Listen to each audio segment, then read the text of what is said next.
ഹരേ കൃഷ്ണ. സർവം ശ്രീകൃഷ്ണാർപ്പണമസ്തു. സൗന്ദര്യലഹരീ കർത്രേ സർവമംഗളദായിനേ ശങ്കരാചാര്യവർയായ യതിരാജായ തേ നമഃ. ഹരിശ്രീ ഗണപതയേ നമഃ. ശ്രീ മഹാദേവായ നമഃ. ശ്രീ മഹാദേവ്യൈ നമഃ. ശ്രീ ഗുരുവായൂരപ്പ ശരണം. ശ്ലോകം 17. സവിത്രീഭിർവാചാം ശശിമണിശിലാഭംഗരുചിഭിഃ വശിന്യാദ്യാഭിസ്ത്വാം സഹജനനി സഞ്ചിന്തയതി യഃ സകർത്താ കാവ്യാനാം ഭവതി മഹതാം ഭംഗിരുചിഭിഃ വാജോഭിർവാഗ്ദേവീ വദനകമലാമോദമധുരൈഃ.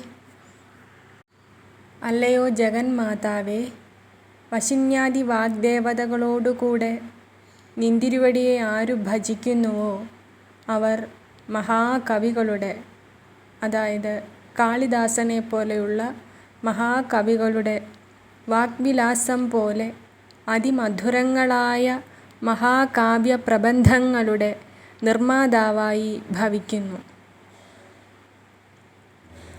വശിന്യാദി എന്ന ശബ്ദം കൊണ്ട് ഉദ്ദേശിക്കുന്നത്, വശിന്യാദി എന്ന ശബ്ദം 8 വാഗ്ദേവതകളെയും 12 യോഗിനികളെയും 4 ആകർഷിണികളെയും ആണ് അർത്ഥമാക്കുന്നത്. വശിന്യാദികൾ വശിനി, കാമേശ്വരി, മോദിനി, വിമല, അരുണ, ജയിനി, സർവേശ്വരി, കൗളിനി ഇവരാണ്. വിദ്യായോഗിനികൾ വിദ്യായോഗിനി, രേചകായോഗിനി, മേചികായോഗിനി, അമൃതായോഗിനി, ദീപികായോഗിനി, ജ്ഞാനയോഗിനി, ആപ്യായയോഗിനി, വ്യാപിനി യോഗിനി, മേധായോഗിനി, വ്യോമരൂപായോഗിനി, സിദ്ധരൂപായോഗിനി, ലക്ഷ്മീയോഗിനി ഇവരാകുന്നു. 4 ആകർഷിണിമാർ ഗന്ധാകർഷിണി, രസാകർഷിണി, രൂപാകർഷിണി, സ്പർശാകർഷിണി ഇവരാണ്. 8 വാഗ്ദേവതകളും 12 വിദ്യായോഗിനികളും ചേർക്കുമ്പോൾ 20 കലകളായി ഭവിക്കുന്നു. അല്ലയോ ജഗന്മാതാവേ, ചന്ദ്രകാന്തി മണിഖണ്ഡം പോലെ അതിധവള കാന്തിയോടുകൂടിയവരും വാക്കുകളെ ജനിപ്പിക്കുന്നവരുമായ വശിന്യാദി വാഗ്ദേവതകളോടുകൂടെ നിന്തിരുവടിയെ യാതൊരുവൻ ധ്യാനിക്കുന്നുവോ അവൻ വാണീദേവിയുടെ മുഖകമല പരിമളം കൊണ്ട് മധുരമായും മഹാന്മാരുടെ വാഗ്വിലാസം പോലെ രുചിക്കുന്നതുമായ വാക്കുകളെക്കൊണ്ട് മഹാകാവ്യ പ്രബന്ധങ്ങളുടെ നിർമ്മാതാവായി ഭവിക്കുന്നു.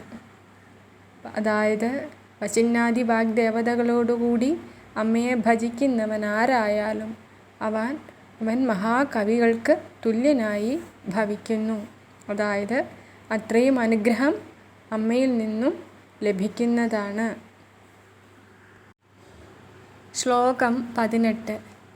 തനുച്ഛായാഭിസ്തേ തരുണതരണിശ്രീസരണിഭിഃ ദിവം സർവാമുർവീം അരുണിമനിമഗ്നാം സ്മരതി യഃ ഭവന്ത്യസ്യത്രസ്യദ്വനഹരിണശാലീനനയനാഃ സഹോർവശ്യാവശ്യാഃ കദി കദിന ഗീർവാണഗണികാഃ.